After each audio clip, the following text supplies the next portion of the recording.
কেমন হয় যদি আপনার ইচ্ছা মতো মেঘ থেকে বৃষ্টি হয়, আবার ইচ্ছে মতো হয়ে যায় আকাশ মেঘমুক্ত? ব্যাপারটি নিতান্তই কাল্পনিক মনে হলেও বিজ্ঞান ব্যাপারটাকে বাস্তবে সম্ভব করে তুলেছে, যার সায়েন্টিফিক নাম ক্লাউড সিডিং বা কৃত্রিম বৃষ্টি। আজকে আমরা এই কৃত্রিম বৃষ্টি নিয়ে আলোচনা করব। তাহলে চলুন শুরু করি।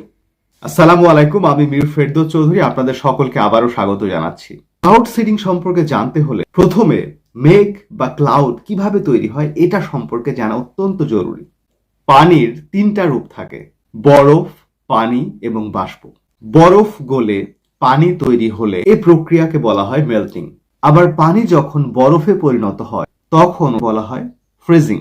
অন্যদিকে পানি যখন বাষ্পে পরিণত হয় সেটা হলো ইভ্যাপোরেশন। কিন্তু এই বাষ্প যখন পুনরায় পানিতে পরিণত হয় তখন তাকে বলা হয় কনডেনসেশন। এই কনডেনসেশন খুবই গুরুত্বপূর্ণ বৃষ্টি বিজ্ঞান বোঝার জন্য। রোদের তাপে বিভিন্ন জলাধার থেকে প্রতিনিয়ত পানির বাষ্প বা ওয়াটার ভ্যাপার তৈরি হচ্ছে। বাতাসে যখন এই জলীয় বাষ্প বেড়ে যাচ্ছে তখন আমরা বলছি বাতাসের আর্দ্রতা বা হিউমিডিটি বৃদ্ধি পেয়ে কমে গেলে বলি হিউমিডিটি কমে গেছে। মজার ব্যাপার হলো জলীয় বাষ্প বাতাস থেকে হালকা, তাই এটা ধীরে ধীরে উপরে উঠতে থাকে। আর ভূপৃষ্ঠ থেকে যত উপরে ওঠা যায় তাপমাত্রাও ধীরে ধীরে কমতে থাকে। তাই এই ওয়াটার ভ্যাপার যখন অনেক উপরে পৌঁছে যায়, অর্থাৎ যখন এটা ট্রোপোস্ফিয়ার লেয়ারে পৌঁছে যায়, তখন কনডেনসেশন প্রক্রিয়া শুরু হয়। কনডেনসেশনের প্রভাবে জলীয় বাষ্পগুলো ধীরে ধীরে পানিতে পরিণত হয়। মূলত এ সময় ওয়াটার ভ্যাপারগুলো অতি ক্ষুদ্র ক্ষুদ্র পানির কণাতে পরিণত হয়। এই সময় পানির কণাগুলো এত ক্ষুদ্র থাকে যে এক একটা কণা 1 মিলিমিটারের 100 ভাগের 1 ভাগ এরকম সাইজের হয়ে থাকে। হালকা জলীয় বাষ্পগুলো যখন আরো উপরের দিকে উঠতে থাকে, সেখানে তাপমাত্রা আরো কম থাকে, তখন পানির বাষ্প কনডেনসেশনের পর ফ্রিজিং হতে শুরু করে। সুতরাং আমরা আকাশে দু ধরনের মেঘ দেখি। নাম্বার 1 পানির কণার মেঘ, আর নাম্বার 2 আইস ক্রিস্টাল বা বরফ কণার মেঘ। সাধারণত ভূপৃষ্ঠের খুব কাছাকাছি যে মেঘগুলো থাকে সেগুলো হচ্ছে পানির কণার মেঘ। আর অনেক উপরে যে মেঘমালাগুলো আমরা দেখতে পাই সেগুলো বরফ ক্রিস্টাল বা আইস ক্রিস্টালের মেঘ। সবই তো বুঝলাম, কিন্তু এই মেঘ থেকে বৃষ্টি হয় কিভাবে? মেঘের ভেতরের এই পানির কণাগুলো বা আইস ক্রিস্টাল কণাগুলো যখন একে অন্যের সাথে সংযুক্ত হতে থাকে, কণাগুলোর আকার ধীরে ধীরে বেড়ে যায় এবং একটা সময় তৈরি হওয়া এই বড় কণাগুলো ওজনের কারণে ভূপৃষ্ঠের দিকে পতিত হয়, যাকে আমরা বৃষ্টি হিসাবে দেখি। এখন নিচে পড়ার সময় যদি আবহাওয়া খুব ঠান্ডা থাকে তখন আমরা স্নোফল হিসাবে দেখি, আর যদি আবহাওয়া খুব বেশি ঠান্ডা না থাকে তখন আমরা বৃষ্টির পানি ঝরতে দেখি। এই ছিল বৃষ্টি সম্পর্কে বেসিক বৈজ্ঞানিক ধারণা। তো এখন আমরা জানবো কিভাবে কৃত্রিম বৃষ্টি সৃষ্টি করা যায়। ক্লাউড সিডিং বা কৃত্রিম বৃষ্টির প্রথম ধারণা নিয়ে আসেন আমেরিকার একজন আবহাওয়া রসায়নবিদ ডক্টর ভিনসেন্ট জোসেফ শেফার।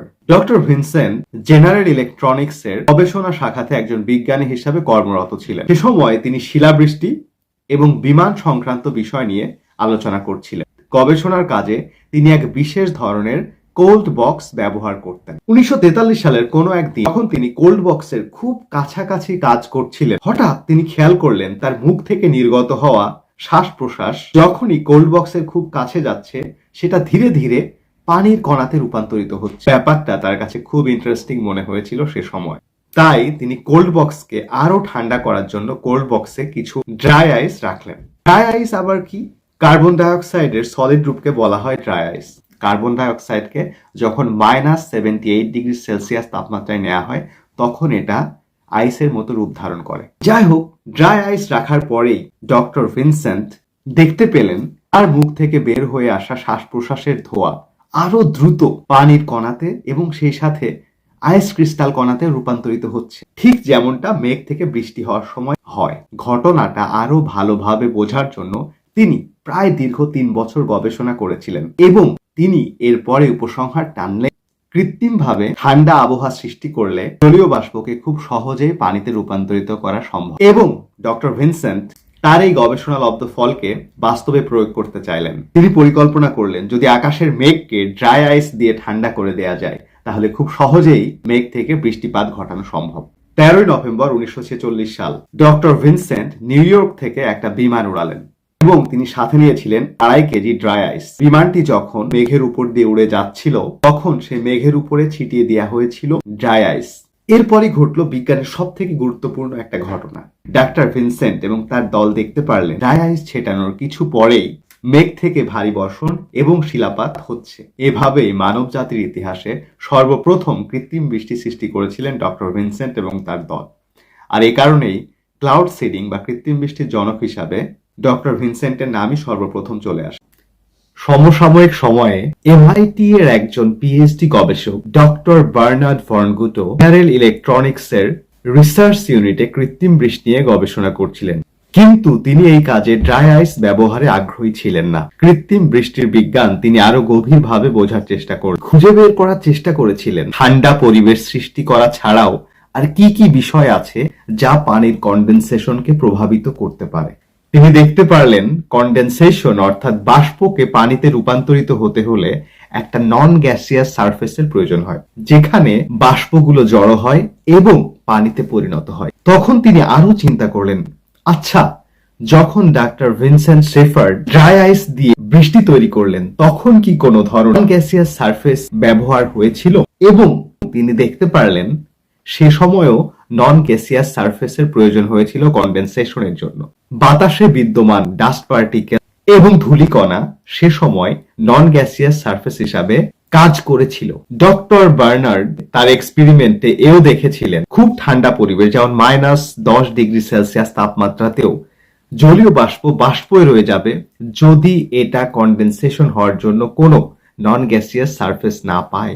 আপনিও নিশ্চয় খেয়াল করেছেন বাথরুমের কাছে যদি কোনো কাচের গ্লাস থাকে সেখানে গোসলের পরে ফোঁটায় ফোঁটায় পানি জমা হয়, কিংবা শীতের সময় আপনার ঘরের ভেতরের কাচের জানালায় পানি জমাট বাঁধে। সবই হয় কনডেনসেশনের জন্য।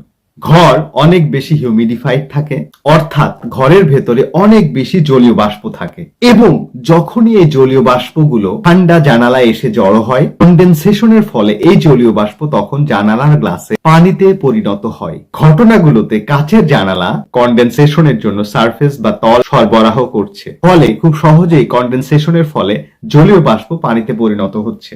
এই সমস্ত ঘটনায় ডক্টর বার্নার্ডকে কনডেনসেশনের জন্য নন গ্যাসিয়াস সারফেস ব্যবহারে আগ্রহী করে তুলেছিল। ডক্টর বার্নার্ড সিলভার আয়োডাইড ব্যবহার করেছিলেন তার গবেষণায়, কারণ সিলভার আয়োডাইড অনেক বেশি ময়েশ্চার বা জলীয় বাষ্পকে শুষে নিতে পারে এবং সেই সাথে এটা খুব ভালো সারফেস বা তল হিসাবে কাজ করতে পারে।